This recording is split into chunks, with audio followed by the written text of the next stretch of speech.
അപ്പോൾ ഈ മുഹൂർത്തം ഞാൻ വളരെ സന്തോഷത്തോടെയാണ് സ്വീകരിക്കുന്നത്.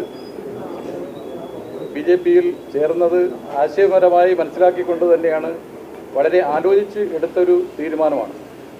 നിങ്ങളോട് എനിക്ക് പറയാനുണ്ടായിരുന്ന ഏതാണ്ട് 42 വർഷക്കാലം ഞാൻ ഒരു പാർട്ടിയിൽ പ്രവർത്തിച്ച ആളാണ്. ആ രീതിയിൽ നിങ്ങളെല്ലാവരും എന്നെ കാണാതെ ഇന്ന് തൊട്ട് ബി ജെ പിയുടെ ആശയങ്ങൾ ഉൾക്കൊണ്ട് നിൽക്കുന്ന ഒരാളായി കാണണമെന്നാണ് എനിക്ക് ആദ്യമേ പറയാനുള്ളത്. ആ പാർട്ടിയിൽ നിൽക്കുമ്പോൾ രാഷ്ട്രീയമാണ്. ആ രാഷ്ട്രീയത്തിൽ നിന്നുകൊണ്ട് ചെയ്യേണ്ടതായ കാര്യങ്ങളും പറയേണ്ടതായ കാര്യങ്ങളും ചെയ്തിട്ടുണ്ട്. അത് 1-ാം തീയതി 9 മണിയോടുകൂടി അവസാനിക്കുകയാണ്. ഉണ്ടാവാനുള്ള സാഹചര്യങ്ങളെല്ലാം ഞാൻ നിങ്ങളോട് 2-3 ദിവസം പറഞ്ഞതാണ്. ഇപ്പം ഞാൻ ബി ജെ പിയുടെ ആശയങ്ങൾ ഉൾക്കൊള്ളുന്നു, മോദിജിയുടെ ആശയങ്ങൾ ഉൾക്കൊള്ളുന്നു. അതുമായി ബന്ധപ്പെട്ട് പൂർണ്ണ തൃപ്തിയോടെയാണ് ഞാൻ ബി ജെ പിയിൽ ചേർന്നിട്ടുള്ളത്.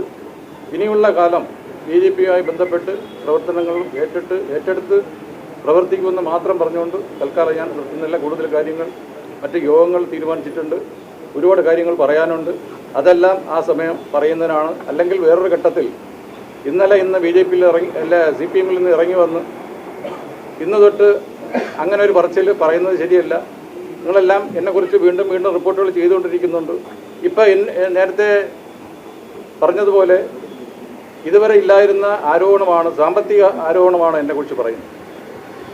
1-ാം തീയതി 12 മണി വരെ എന്നെക്കുറിച്ച് അങ്ങനെ ഒരു ആരോപണം ഇല്ലായിരുന്നു. പക്ഷേ ഇപ്പോൾ എന്നാൽ പാർട്ടിക്ക് 1-ാം തീയതി എന്നെ പാർട്ടി നേതൃത്വം ബന്ധപ്പെട്ടു, ഇറങ്ങി വന്നതിന് ശേഷം ബന്ധപ്പെട്ടു. നമ്മളെ പാർട്ടിയുടെ സംഘടനാ രീതി അനുസരിച്ച് ഒരു സമ്മേളനത്തിൽ ഇറങ്ങി വന്നാൽ ആ ദിവസം സാധാരണ പാർട്ടിയിൽ നിന്ന് പുറത്താക്കും. പക്ഷേ അവർക്ക് 3 ദിവസം വേണ്ടി വന്നു എന്നെ പുറത്താക്കുന്നതിന് വേണ്ടി. എന്തിനാ എന്നെ ബന്ധപ്പെട്ട് ഞാൻ കൊള്ളൂല, ഞാൻ അഴിമതിക്കാരനാണ് എന്നെല്ലാം കണ്ടെങ്കിൽ ഇപ്പം എനിക്ക് തോന്നുന്നു ജില്ലാ സെക്രട്ടറി എന്നല്ല പറയുന്നത് കേട്ടാ, എനിക്കെതിരെ നിരവധി കത്തുകൾ ഇരിക്കുന്നു എന്നാണ് പറയുന്നത്.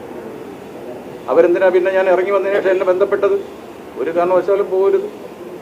ഇതൊക്കെ സ്വാഭാവികം സംഭവിക്കുന്ന കാര്യമാണ്. അപ്പം ഇതെല്ലാം ഒരു രാഷ്ട്രീയ ലാഭത്തിന് വേണ്ടി പറയുന്നത് ശരിയല്ല. ആ പരിപാടിയെല്ലാം നിർത്തിക്കൊള്ളണമെന്നാണ് എനിക്ക് പറയാനുള്ളത്. കൂടുതൽ കാര്യങ്ങൾ എനിക്ക് പറയാനുണ്ട്. സഹകരണ മേഖലയിലെ കാര്യങ്ങൾ എനിക്ക് പറയാനുണ്ട്. മംഗലപുരം ഏരിയയിലെ സഹകരണ മേഖലകളെക്കുറിച്ച് പറയാനുണ്ട്. ഞാൻ എടുത്ത നിലപാട് എന്താണെന്ന് പറയേണ്ടതായിട്ടുണ്ട്. അതെല്ലാം പിറകെ പറയുന്നതാണ് എന്നാണ് എനിക്ക് പറയാനുള്ളത്. ഒരുപാട് കാര്യങ്ങൾ നിങ്ങൾക്ക് പറയാനുണ്ട്. ജില്ലാ സെക്രട്ടറിയുടെ കാര്യങ്ങളെക്കുറിച്ച് എനിക്ക് പറയാനുണ്ട്. സാമ്പത്തിക സ്രോതസ്സുകളെ കുറിച്ച് എനിക്ക് പറയാനുണ്ട്. എല്ലാം പിന്നെ പറയുന്നുണ്ട്. തൽക്കാലം ഞാൻ നിർത്തുന്നു.